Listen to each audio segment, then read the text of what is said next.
Download our complimentary guidebooks, checklists, and other useful financial resources at savantwealth.com/guides. Well, welcome to today's Savant Live webinar. Thank you for joining us. My name is Danielle Dahn. I'm a financial advisor here in our Naperville, Illinois office. I've been in the industry for about 23 years or so now, and I'm pleased to be joined by my fellow financial advisor, Libby Muldowney. Libby, you want to say hello? Yeah, thank you, Danielle. I'm a financial advisor in our Rockford, Illinois office. And like Danielle, I've been in financial services quite a while. I started this career in 2002, and I love helping everybody. We like to say that people retire only once in their lifetime, but here at Savant, we retire every day. So we look forward to talking about that today. Love that, Libby. Okay, so here we've got on the screen, what's our plan for today? We're talking about gearing up for successful retirement. So anybody can join these calls, but more than likely what piqued your interest would be you're someone who's preparing for retirement, right? And making sure that you have a good path laid out for the road ahead of you. So with that said, we've got an agenda, and we're going to talk through a handful of items today. Step one, creating your vision. What does it look like? Where do you want to be in retirement? Step two, okay, we have all these goals and objectives, but how do we break those out in terms of what's our portfolio need to support? What are the expenses that are maybe fixed and we have to address them no matter what? And then what's the variable, the pieces we really enjoy spending money on? Then if you've joined the Savant webinar of late, you've likely learned from us the benefits of buckets. So again, we're going to be hitting on that. As a retiree, this is so important. We believe strongly in asset location and the benefits of that. So we're going to talk through that. And then projections. Project. You need a plan. And so we'll talk through early and often is how you should be revisiting this strategy for yourself to be very customized. And then when is it time to pull the trigger? And finally, we have listed here, again, at Savant, we have a proprietary tool to us, just like you go meet with your physician for your annual checkup on your health and well-being. We do the same thing with your finances. So we'll have a link to this in the chat, so please jump in and use it at your leisure and convenience. But it's a good way to start the discussion and prioritize, okay, here's the things I'm doing well, and what's my score? And maybe put in front of you the things that could be done better. What should be addressed? All of that should be incredibly helpful to you. And that's our purpose in creating that tool. And finally, we're going to leave a few minutes for Q&A, but we do have a lot to cover. So we promise to do our best to get through a handful of the questions today. But you can always follow up with Savant directly if you're not currently a client to ask these questions and have an additional a conversation that's specific to you. This is just education today. And then if you already have an advisor, fantastic. Please follow up in any of these questions that spark dialogue between you and your advisor. Libby and I would be really happy for that. So the next place we're going, step one, creating your vision. Libby, you want to lead us off with that? Yeah, thank you, Danielle. I think over the years of being a financial advisor, one of the things that I've seen, and I know it's a big shift in the industry, is just the overall view of retirement planning. One of the things is the timeline. Another thing we need to incorporate that's different is risk. And what I'm talking about here is in previous generations, oftentimes you had a pension as a part of your retirement plan. And if you had a pension, there was a retirement date that was associated with your eligibility to that pension. There was also a lot more clarity around Social Security and security around that, understanding that that was going to be there for you. Additionally, the timeline of Horizon was shorter at that time. Our life expectancies weren't as long, and we were later in our life. So it was easier to plan for retirement because, again, we had fixed income that we felt certain we were going to get via pension and Social Security. We knew the date we were going to pull the trigger, and we probably only had 10 or maybe 15 years that we needed to plan for in retirement due to, again, life expectancies at that time. So we really didn't have to do a whole lot of technical planning. We didn't necessarily have to do a whole lot of purposeful planning or what we're going to do with our time because we knew exactly what we were going to do with our time. We were going to golf and we were going to relax. We were going to have our leisure time. Well, now there's a lot of things that have changed, and it's time to redefine transitioning to retirement because we have to incorporate many different components that weren't a part of the conversation in previous generations. So, pensions are no longer the primary source of retirement funding. They're still out there, they're not as common as they used to be. And instead, companies have shifted a pension benefit to the 401k benefit so that now the worker becomes the investor and has to save along the way to provide for themselves because the company is no longer going to do that for them. So that allows for different savings rates, which is going to give you some control over what your income might look like in retirement. Again, before it was pension and Social Security, it was fixed. Now you have more control over how much you're going to save that can impact your lifestyle. Additionally, this gives you more freedom in choosing a retirement date. Previously, again, you had to wait for some eligibility period. Well, now when you're the saver and you can decide when you want to retire, you can now start talking about early retirement or transition to retirement or partial retirement. These were all things that weren't a part of previous generations. Additionally, we are living much longer and our quality of life is improved and we're retiring younger. So what that means is a life of leisure and golf or, taking a beach vacation here and there is not enough to fill decades long of time that we now might be planning for. Plus, we're going to be healthier, younger, longer time frame. We're going to want to do more and find some purpose in our lives rather than just all of that leisure. So here on the screen, we're showing how we're going to integrate all of these different components into our financial planning process, which we call your ideal future. So the yellow bar across the top there is where we're ultimately going to end up in your ideal future that's going to blend all of these things, but we'll work through the graphic here. So the next two sections there, the teal and the burgundy, those are the technical tactics that your financial advisor is going to implement. So that's going to be things that we have studied, that we understand in the markets, that we understand with tax planning. And those might be things that you're unfamiliar with, but that's what you hire us for. That's only part of it though, because we need to understand what tools we're going to use based on what your needs are. So now if we just kind of skip to the bottom of the page here, and we look at these different areas of what we call well-being, different areas of your life where you would be seeking fulfillment, and then how you would be finding fulfillment in that particular area.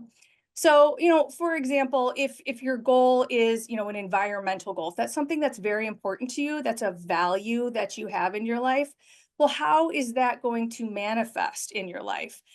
You might have the desire to protect the environment via initiatives that are going to be like green energy focused, or maybe live in a better place. So if these are things that are important to you in your life, then from there, we want to identify those values and then build a goal to maybe accomplish those things. And then understanding the goal and the priority, we can now look at the type of strategies that we would use as financial advisors to meet those objectives. So this ideal futures process and this evolution in retirement planning is trying to blend those technical pieces as well as trying to identify ways to make sure retirees are going to find purpose and fulfillment. I can tell you that when you go on vacation and you have that deep breath you take on the beach and it's all relaxing and you think, gosh, I could just do this forever. Part of the reason that's so good is because it's in contrast to the hustle bustle of our day to day. But in retirement, if you no longer have that contrast and it's just day after day after day of leisure, your set point changes and your expectation changes, and leisure doesn't feel the same or as enjoyable as it may had previously. So that's not enough. So on the next slide, we're going to go through a couple of different ways we'll build this out so that we can see how we will take those values that are important to you to build goals and then use those goals to identify tactics that we're going to employ. Very rarely in financial planning are things black and white. It is often a lot of gray. It is often putting things on a scale, evaluating trade-offs, and trying to determine, I don't know what the future holds, so I need to make a decision with some unknown pieces. But if you make a decision based on what's important to you, then you can have more certainty that the outcome is going to sit better with you if it didn't go according to plan than if you, try to speculate on a particular variable that you don't have control of managing. So for example, something that's very important to you is supporting and protecting those that I love, and that's a value to you. Now, that's kind of vague and that's intentional, right? You can apply that in many different ways to figure out what that means to you and how you're going to manifest that in your life. And for example, that might be that if you did have a pension or a retirement fund, you want to make sure that there's going to be enough left over for your spouse, or if there's a survivor benefit from that fund, so that if something happens to you, you can continue to support those that you love via making sure that asset is left behind to care for them. Additionally, perhaps your plan was to spend your hard-earned savings in college tuition at some point, but something happens to you and you're not there to provide for your kids in their college years. One solution to these things would be to get a life insurance policy. So that can be your goal. So you have this value of wanting to protect others, again, kind of identifying what that means to you, and then coming up with a goal or a solution of how we can make that happen. And then we as advisors will start to evaluate what type of life insurance policy is going to be a good fit for you in your life. So you can see how that builds. Same with the next option here, dedicate more time to those I care about. During our working years, you see your spouse in the evening and maybe you're too tired to do too much. But in retirement, you want to spend more time intentionally together, perhaps have a hobby, take up a sport, right? That's something that's important to you. So you come up with the goal, we're going to spend 2 nights a week pursuing X hobby or doing X sport. And then we need to determine, well, how does that fit into the budget, right? What is the expense of something like that? And then your advisor can help with the technical side of making sure there's resources to meet that goal. Avoid being a burden to my family. This may have been an experience you've had before, settling the affairs of perhaps your own parents. If they didn't have their estate in order, or they didn't have their documents updated, you might have been left with a mess, right? Trying to sell properties, trying to sift through who's the beneficiary of what, and there could have potentially been conflict within the family and maybe even a probate process that drags that on for months. And having been through that experience yourself, you have decided, I do not want to leave that mess behind for my loved ones. I don't want to be a burden on them. So the goal would be to develop an estate plan. You set a date so that way you're time bound and more likely to get it done. And then your financial advisor can help you to make sure that beneficiaries are appropriately titled and implementing that estate plan. So that's another way we just start building from what's important to you, building a goal, and then working with the financial advisor to find out how to pull that together. Spending money without guilt. I work with a lot of retirees who say, I've worked hard all my life and I was saving, I was sacrificing for the future.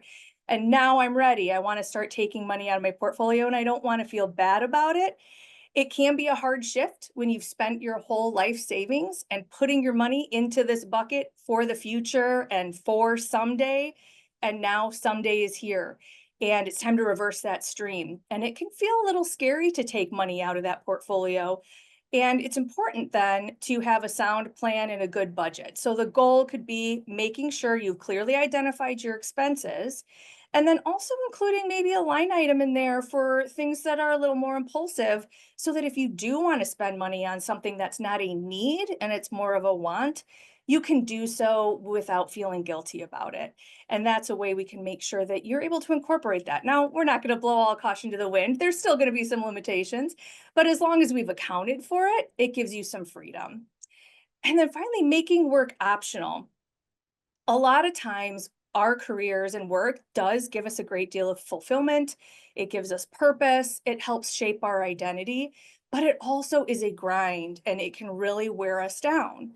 So when we talk about maybe a transition to retirement, what we'll want to do is go through an exercise where we can identify how much resources you need for retirement and determine if you have enough and if we've done enough savings. And if so, then you don't necessarily need to work anymore. You have the resources to retire, but as you transition to retirement, maybe you're going to do something part-time. Now you can look at that work as a way to find purpose and fulfillment, and you can do it optionally or you can do it on a flexible basis rather than having it be a grind that's forced on you. And that gives you a lot more freedom to enjoy it rather than having to worry about every dime and every dollar that comes in. Danielle, have you worked with any of these things with your clients? Oh, good question. Yes, all the above. Sometimes I have to convince people to spend money. I mean, that's just an ongoing thing. Nobody really believes that the money is just going to keep coming when they retire. And when they get a few years in, there's like the sigh of relief. Oh, my portfolio is still here and I barely touched it, depending on the timing of when you retire. It's pretty awesome. Good feeling. So now Danielle's going to take over and talk about some of the technical side of this. Yes, thank you, Libby. So yes, that was a lot of the softer, the qualitative, and sometimes that's the most important stuff. And now we'll jump into the more technical piece. So sorry, this is where we will discuss the financial parts, but I think this is very important. So we've got listed here the fixed and variable spending. So what this means is the fixed piece are the components that are going to come no matter what. In retirement, you need to cover these expenses, right? So the flexibility is removed. Maybe you have a mortgage going into retirement. I would say most of our clients do not. That's not a choice made by many, but there may be a reason that you have it. Maybe you have a car payment, ongoing real estate taxes, those never go away. These types of things over here that just kind of hang out, and we know they're always there. Then we get to the variable spending. The variable is what's the fun stuff? What do I like spending my money on? What are my hobbies? What are my interests? Am I going to travel a lot? And really, when you retire and you're preparing for retirement, you only have so many levers you can pull. One being, when am I going to retire? And maybe you're phasing and you're going to control a little bit of income coming in. You're going to do some part-time work or things like that. But really the runway of how long do you need this money to last, right? The longer you delay that, the less the need is. So one is the timing, and the other really big lever, aside from how much risk I'm taking, is what am I pulling out? So step one, you need to know what these fixed and variable numbers are going to be. That's really important. So with that said, we have a tool here that if you're a client, you'd be familiar with this. This is a very basic example, but it gives you a roadmap for what it looks like for considerations. So needs, wants, and wishes are what we're prioritizing our goals based on for spending. The needs category, we have listed there the retirement living expense. So in this example, there's a single retiree. She's spending about $100,000 a year. This is a pretty basic and straightforward example. It's pretty light spending. If she's spending $100,000 a year, those are all of her ongoing expenses. I think one of the biggest misnomers is that individuals commonly feel before they go through the exercise of assessing what they're spending money today, that they're going to have less expenses in retirement. And that's generally not the case. What we're doing is trying to replace your lifestyle today. And what I mean by that is once you're retired, every day is a Saturday. You get to define what that is. Yeah, you might not be buying suits for work or whatever that work travel and commute is for you in the way of cost, but I bet you're going to make more than make that up in other ways. So we've got this bucket of our ongoing daily expenses. Then we have highlighted here healthcare expenses. So this healthcare in this example is about $5,200 a year. What that is it's expenses above and beyond those daily expenses. So once you're on Medicare, you're going to have likely an additional supplemental premium. You're also going to have copays, prescription drug, out-of-pocket expenses. So we generalize that based on income and geography, location, and come up with an estimate there. And healthcare expenses generally are higher than your day-to-day expenses. So we're going to have a higher associated rate of inflation with them to make sure that you can not only survive today, but in the future. We'll also throw in things like long-term care. Healthcare can become a much bigger expense than what you're seeing on this page here. So we'll factor all that in. Then we've got, in this example, travel. Again, this is a very light travel expense of $5,000 every 2 years. I mean, it wouldn't be uncommon for these numbers to be bigger, and especially in what I'd call the go-go years of retirement, your 60s, your 70s. There's a lot of travel. There's including family trips. This can be a really big, strong desire, and that's part of the variable. What are the things you want to spend your money on, right? Those sacrifices that Libby was talking about while you're working and putting the money away. What was the goal of it? The goal is to use it. So as financial planners and advisors, we're going to encourage you to be using your funds. But first of all, we need to define what that looks like. Maybe a vehicle expense every so many years. And in this example, this individual not only wanted to retire, but at the point of retirement, purchase a second home, a vacation home, right? So how does all that look when it comes together? Here we've got listed, what are my pre and post-retirement spending? So we just talked about a lot of these. Mortgages. Is my mortgage going to continue in retirement? You kind of got to take an inventory. If we're talking about gearing up for retirement with today's topic, what are your resources now and where are they going to be post-retirement? You really need to reconcile that. Children. The thing I would say with this is maybe you have adult children that you're still financially supporting. Just because you become retired, does that mean that their circumstances change? It may change the way you support them, but you need to figure that out, right? Maybe ongoing car payments. Hopefully college costs are behind you, but sometimes those butt up at the same time, right? There's a lot to consider. Where are we going to pull this money from and in what way to be tax efficient? Life insurance premiums. For many individuals, that may fall away in retirement, right? We no longer having to replace our earnings from working, but maybe the policy needs to be retained because there's a state of tax exposure. We're saying in Illinois, that's a very real thing. So these types of things to me need to be evaluated. The needs may be changing and should be revisited. Saving for retirement. Well, once you're in retirement, that's gone, right? There's no more need to be saving for the goal. That's one of the beautiful things. There are plenty of people who continue to save in retirement, and then we serve here as encouragements of using the money. What brings you joy? What do you want to use it for? Is there an organization that you want to benefit from all of your hard work? Are there individuals, family members, what does this mean to you? So these are the things you need to define. And finally, we have listed there taxes on wages. So you've got payroll taxes and all kinds of earnings, taxes, different mechanisms based on your working years. And then once you're retired, it's different.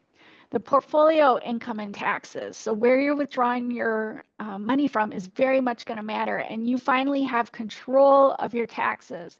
So if you have a strategy around it, you can be very thoughtful. Where when you're working, right, depending on your type of employment, business owner, self-employed versus W-2 income, you have less flexibility. So these all need to be considered. You can't skip this step. All right, so that's leading us to the savant buckets that we keep talking about. So what do we have listed here? On the screen, on the far left, probably on your view too, would be this blue color. This is your 401k, your SEP IRA, your traditional IRA, the alphabet soup of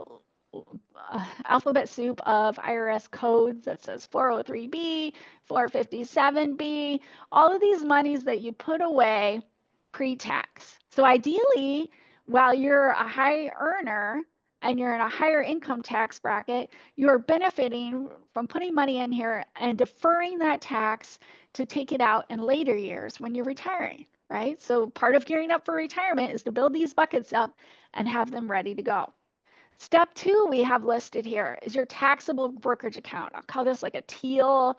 It looks like a melt away candy to me, but this taxable brokerage account. So outside of the retirement account, where are you building up monies? And this is the piece that you want to minimize taxes today because these accounts are creating a 1099 that's hitting your tax return now every year, right? So you want to be as tax efficient as possible.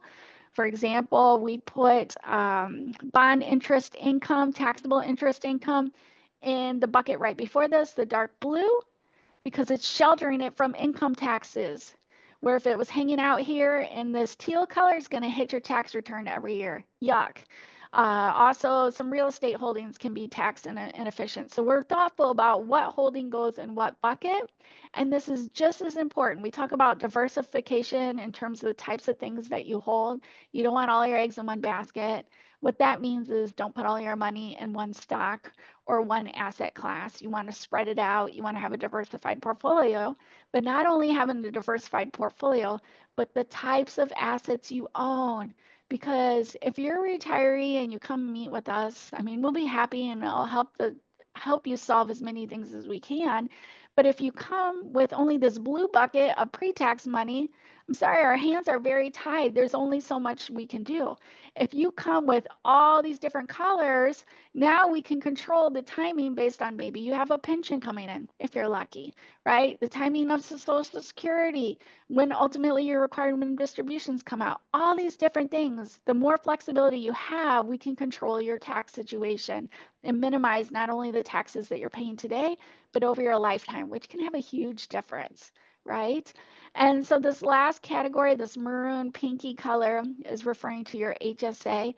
Love that. That's your triple tax-free account. It goes in tax deferred, and you're not paying tax up front. It grows tax-free, and it comes out tax-free if you use it for qualified expenses. We love putting money in this fund and just letting it grow for future retirement needs. That's a wonderful place to go. Save your receipts along the way because you can reimburse yourself later. And then this last category is your Roth. So we love the Roth too. All those distributions come out tax-free. So if we have some tax-free buckets, some taxable, and some pre-tax, we can really massage this and create a really awesome retirement income stream for you. If you just have one of these buckets, you know, your money's coming out of that one bucket only. So you just lose flexibility. So if I'm someone who's getting ready and I'm gearing up to retirement, my goal is not only to diversify and de-risk my portfolio, but to diversify across the types of assets that I own. And here's just a visual representation. There's not a whole lot to this to say other than how flexible are these buckets. So we've literally made them buckets here. That pre-tax, which on the slide before was that dark blue color, now it's this little bucket, and he's saying he's the hardest to get into. It has the most distribution limitations. So typically your IRAs, your employer retirement plans, you have to be 59 and a half. There are rules if you separate from service to grab at 55, and even more rules where you can access these funds, and that should be reviewed without going into the complexities. But you're subject to the rules of the retirement plan structure. Then the Roth, similar, except it's tax-free and a little bit more flexible in terms of your contributions being available versus earnings and different rules associated with that. And then the most flexible, this big bucket, is where you've saved outside of your retirement accounts, in your brokerage account, your taxable account. Very flexible, right? So where we're pulling money out, how it's spilling out of these buckets, very important based on the timing of your cash flow needs, what the purpose of the funds are. There's just a lot to consider, and it gets pretty fun. Well, I should say fun for me. And if you don't enjoy it, let us You do made that me, for you. yeah, Yeah. you made me chuckle over here, Danielle. It's only fun Yeah. for a certain type of person. Yes, but if you're the person on the webinar, you're either this is important, intrigued, and you know you need to do it, or you're the person who geeks out on this too. So if you geek out, I love that.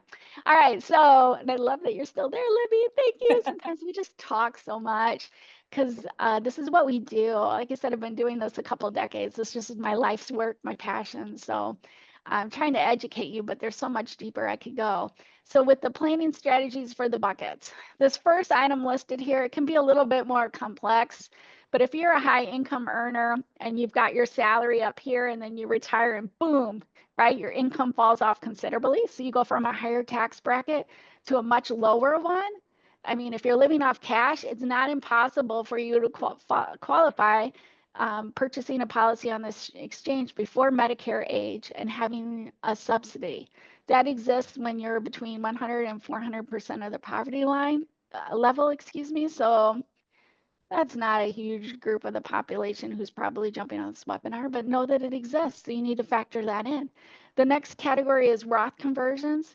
Roth conversions are choosing to take that money today and pay taxes on it when you're ideally in a lower rate than what you would be in the future or you've been in the past. I would also say, Libby, because we're in like very turbulent times right now and it's likely going to continue, Roth conversion can be a wealthy way to take advantage of buying on the dip, right? Get some money into a Roth vehicle at that time. It's less expensive from taxes because the market's pulled back a little bit. I mean, it's a good way to go for many individuals depending on the circumstances. Yeah, And get that return in the market, all that growth taking place in a Roth. Absolutely. That's going to be something that'll work to your advantage in the long run. Yes, love that. And then Social Security timing. We have a slide on that to talk through, but the timing of when you take it is going to be important for your planning needs and which bucket, when, and how. All right, so here I just spoke briefly on the subsidy. So the Affordable Care Act subsidy, this is only going to exist if you have really low income. So this is only going to exist if you're prioritizing spending from cash first, using your HSA for medical expenses, only taking from your taxable bucket or your pre-tax up to the limits that are allowed. So this is something you can't just navigate yourself easily at all. So I would encourage you to work with either your CPA or your financial advisor to be able to run a tax projection for you to see if it's even a possibility, right? And the subsidy, weighing the pros and costs of converting money, right? These are a lot of decisions based on it's gray. What's important to you? Tax minimizations, subsidy benefits, legacy benefits to family. There's a lot to consider. This here is the Roth conversion that we talked about already. This teal bar at the top, it's saying volunteering to pay taxes today for the opportunity of having tax-free growth in the future, right? So why would I do that? Well, if I'm gearing up for retirement, that probably means I'm still earning some good money. But the minute that that stops, should I be converting? I mean, one of the things I'm most disappointed by is meeting somebody a few years after they've retired and they're so proud that they lived off cash and their taxes were very low for a couple of years. And it's like, oh, but you missed filling that 10% to 12% bracket, right? It's a missed opportunity. So whether or not this is appropriate to you will be based on your own specific circumstances, but know that Roth conversions are a good consideration the minute you get retired, right? Is it a good decision for you? Because not only will you no longer have these required minimum distributions on all those pre-tax monies, so it's reducing the future taxes that you owe, but it's also a great tool if you're going to leave any money to family and you're legacy minded. I mean, your heirs are going to inherit this money income tax free. That's kind of fantastic. The alternative is them receiving retirement accounts and having to take it all into income within 10 years. That can be really expensive if your children, for example, are your heirs and they're in their own peak earning years.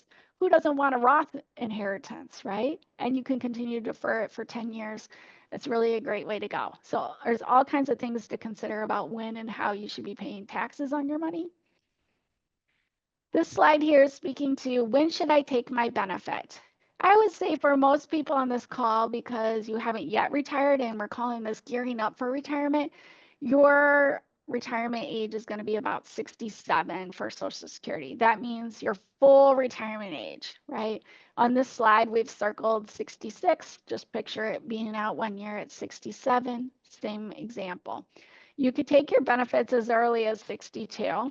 You can take them even earlier if you're a surviving spouse, and those are separate rules and things for discussion with your advisor. But when you claim and take your benefits, if you take them early, as you can see on here, your $1,000 benefit from 66 is reduced to $750 at 62. So yes, if you begin early, you're going to have more payments over your lifetime, but the magnitude, the size of the payment is going to be smaller. So where do you break even? Generally, it's in the early 80s. It's going to be based on your life expectancy. If you have a spouse, these things should be considered too, especially if there's disparity. One spouse has a significantly higher benefit. Well, if something happens to either one of you, the survivor is going to receive the larger of the two benefits. So maybe we want to maximize and defer the largest one, right? There's strategies for this. And they also consider Social Security to be something like dry powder. What do I mean by that? I mean, it's ready to go. So if you are retired and using your portfolio, but not drawing on Social Security, because once you get past full retirement age, it's really hard to pass up the fact that you get an 8% guaranteed raise every single year by delaying it, right? But if you're in retirement, the market pulls back considerably, or there's some circumstance in your life that you no longer want to defer that income, you can just go into the system and turn it on. So it's ready to go.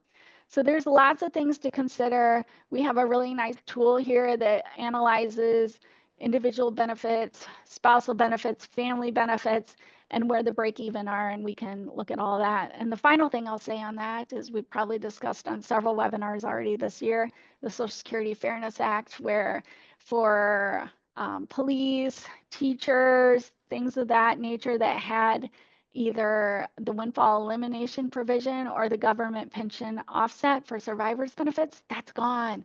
So you may have had a plan of attack on Social Security in the past that's completely should be redefined. So be revisiting that. It could very much be to your benefit if you're someone who's now no longer subject to those rules or have a spouse that's changed. All right, so now that's the meat of all the analysis, right? So now let's get back over to projections, early and often. Libby, can you take us through this? Yeah, now I want to try and pull some of that together. So there's all these individual strategies that we can try and implement, but then we want to look at a high level, at the big picture. We want to zoom out. When we're doing projections, there's several things that we need to consider. If you've ever done projections or modeling, if you were in corporate America and that was something that you needed to do for, each quarter, you know that there are certain things that you can control and there's certain things that you can't. So it's important to know the difference, right? Things you can control. Danielle, you referred to them as levers people can pull. The date that I retire, the savings rate I have prior to retirement, and the spending rate I have in retirement. Those are variables that we'll put into projections that you have full control over. There's a whole slew of other variables that are going to go in here that we can't control, nor can we predict. So this would be market rates of return, inflation, interest rates, your life expectancy. These are all going to be variables that are going to impact the outcome of these projections. So it's important to recognize that when we're doing projections, there's all these little shifts. And when we're projecting over a 30-year period of time, potentially, if you retire at 60 or 65 and are living to your late 80s or perhaps 90s, if longevity is in your family, these little tweaks can make a big difference in the plan. So we're not trying to get perfect and we're not trying to predict the future. What we're trying to identify is when we put all of these things together, where are the weaknesses? Where are the risks? And what choices can I make that are going to have an impact? And what things can happen that will not necessarily make the plan or break the plan? Maybe they'll have an impact. And then you have to get really comfortable making decisions with uncertainty. So when you're trying to, plan for retirement, you first want to start with a very realistic financial plan. We want to call that the base plan, and that's going to be how we get started. So as Danielle mentioned earlier, a lot of times we're just working to replace your current lifestyle. It's hard to know what your budget's going to be in retirement because you've never been in retirement before. So it's a good place to start, that we're going to just replace your standard of living so that you don't necessarily have to take a step back. But, we also want to leave room. Maybe you want to increase your expenses in retirement. So we have a base plan where we're going to start. And then we put that in the software with the variables, the date you retire, how much you're going to spend. And then we start to stress it for weaknesses and look for things that might cause the plan to go off track. And then we're going to back in and find a way to fill that gap or how to have a plan B. Again, it's very important that you're ready to adjust as necessary. You have to be flexible.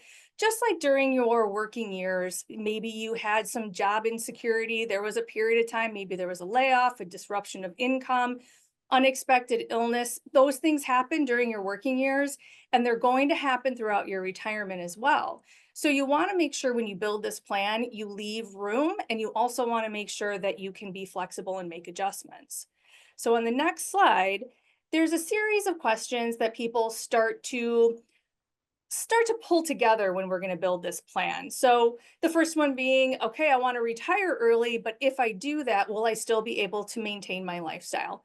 Because it should go without saying, right? The sooner you retire, the longer you need those resources to last, the less you might be able to spend each year. Versus if you retire later, you have a shorter time frame, you can have more spending each year.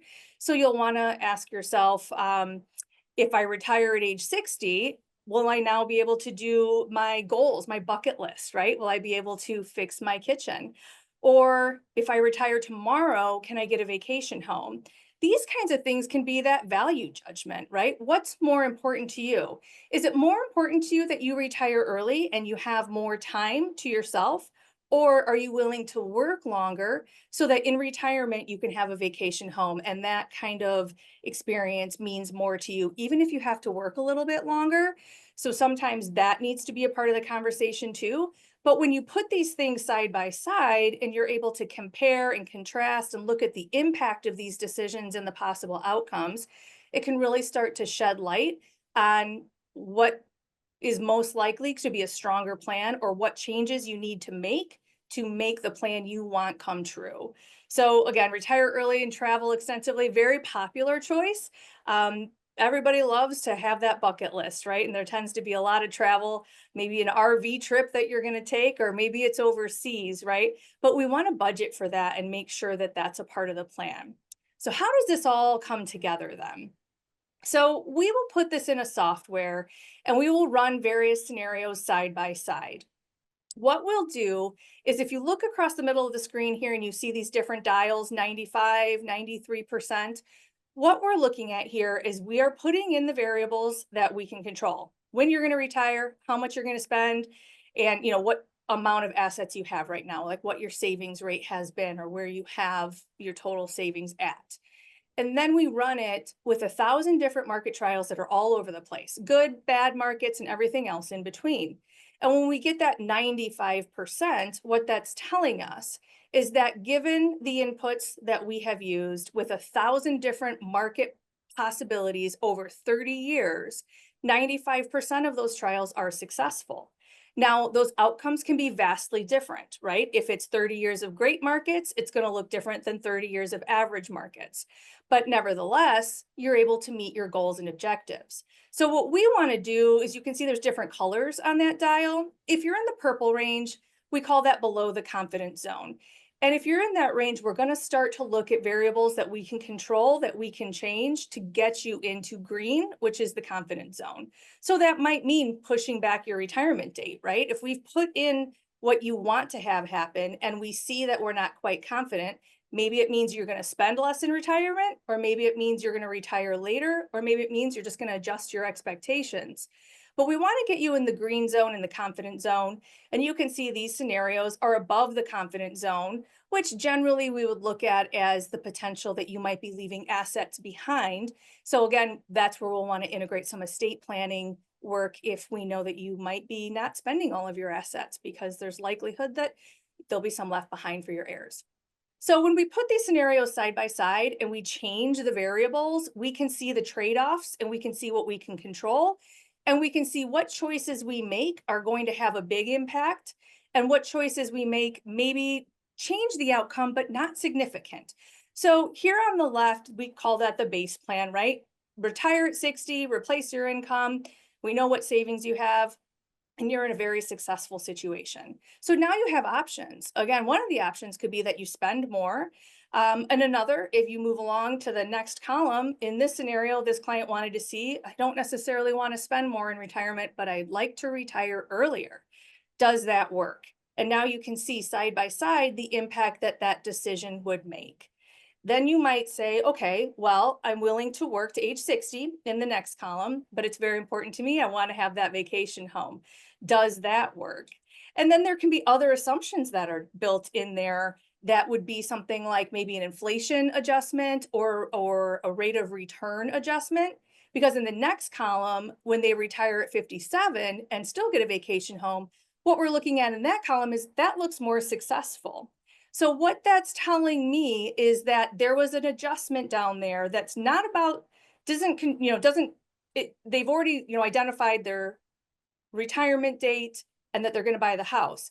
But maybe there were changes to inflation, or maybe there was changes to interest rates. And you can see the small shift that that makes versus the big shift that, of course, retiring early and getting the home altogether looks like. So you can see side by side, again, which decisions are going to make a big change. And then you can understand that there's going to be things that happen that you can't control that are going to impact the plan, but they might not destroy it, right? I always like to push it and see what does it take to break the plan. And one thing I do is how early can you retire, or how much can you spend?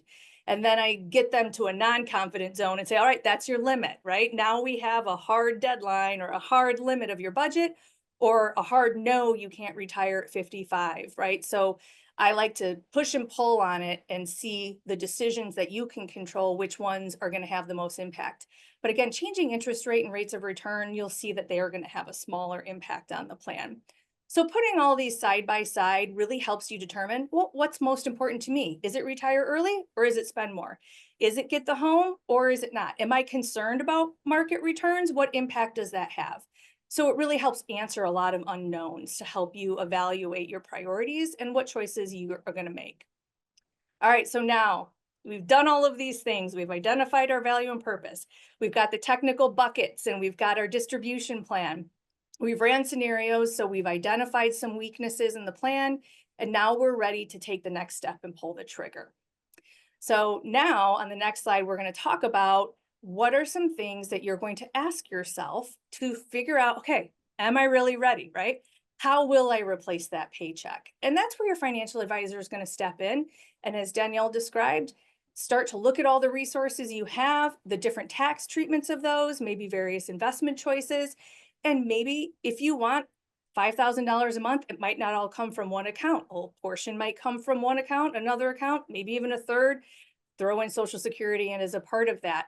We start to blend all these different resources to net you that $5,000.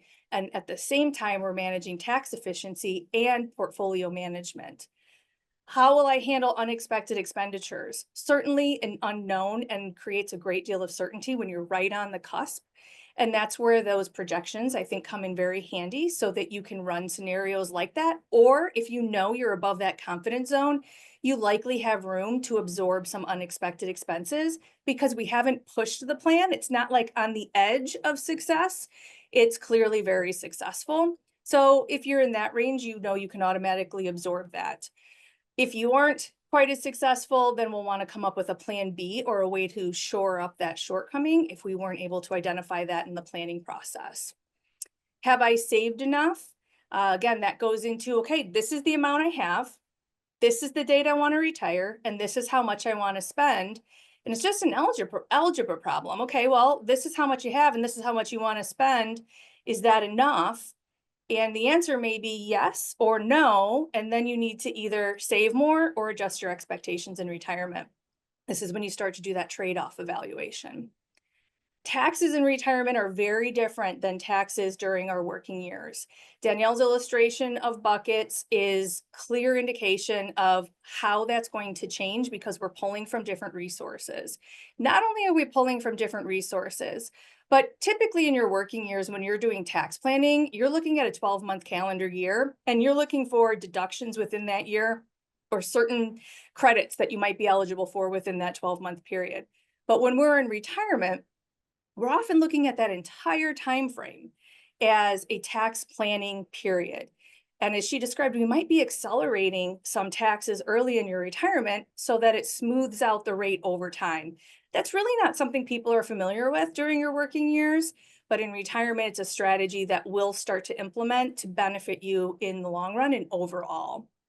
And then certainly as you transition to retirement, your portfolio will likely change, and it likely should.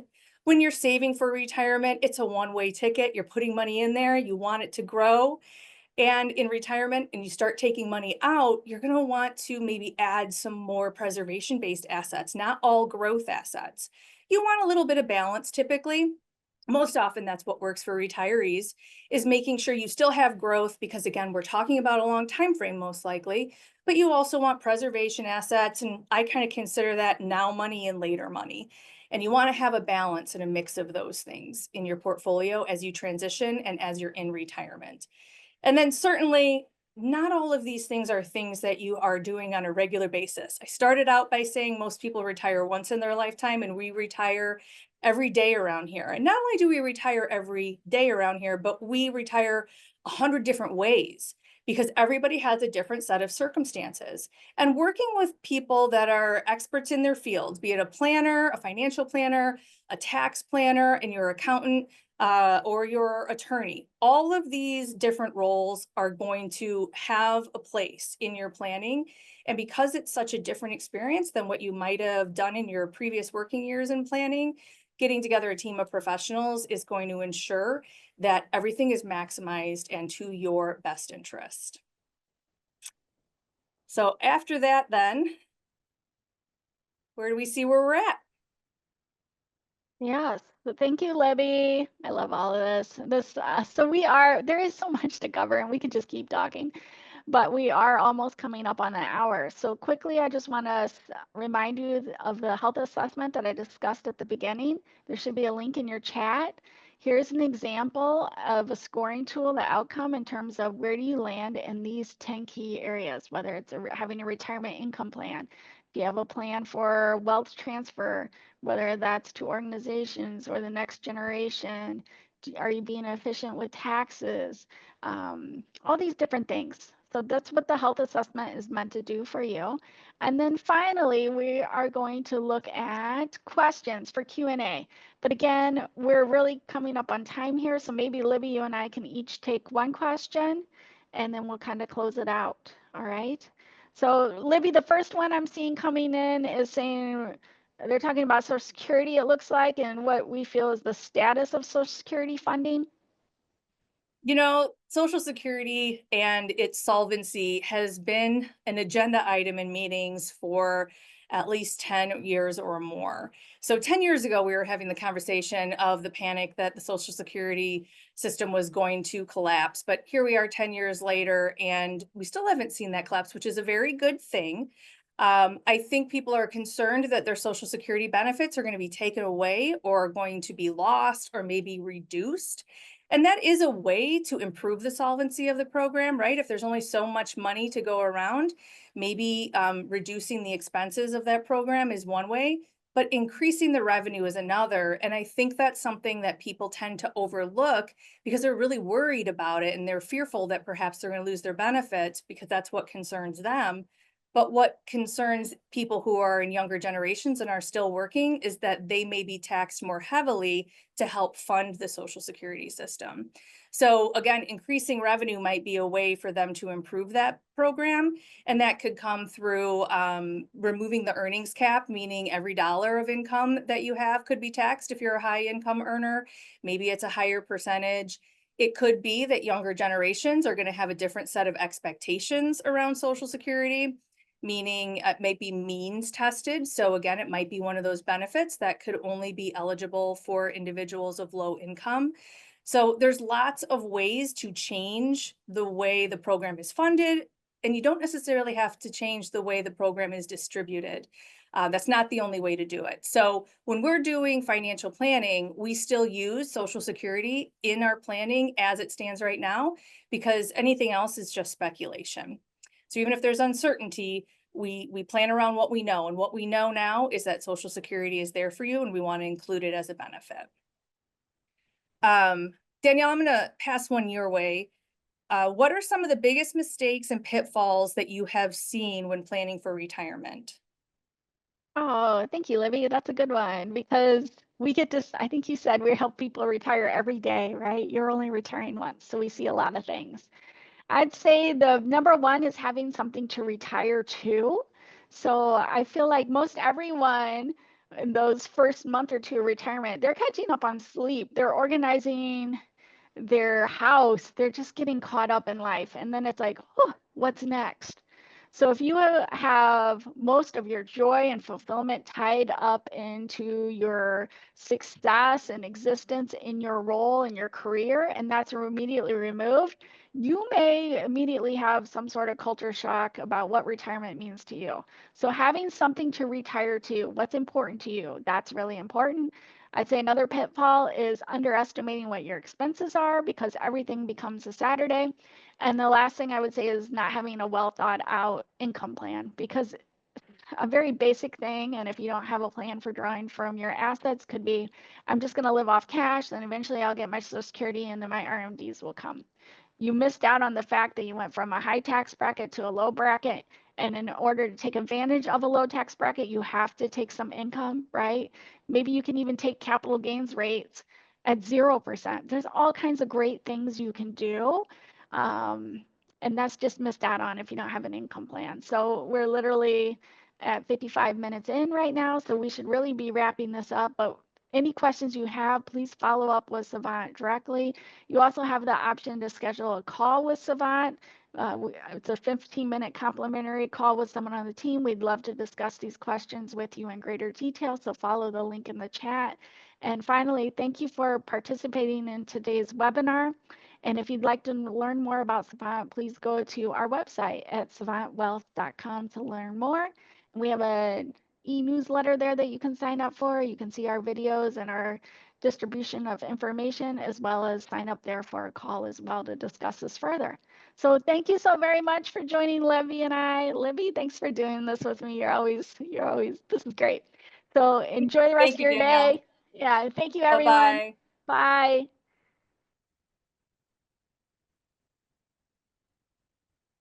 If you enjoyed this webinar, visit savantwealth.com/guides and download our complimentary guidebooks, checklists, and other useful financial resources.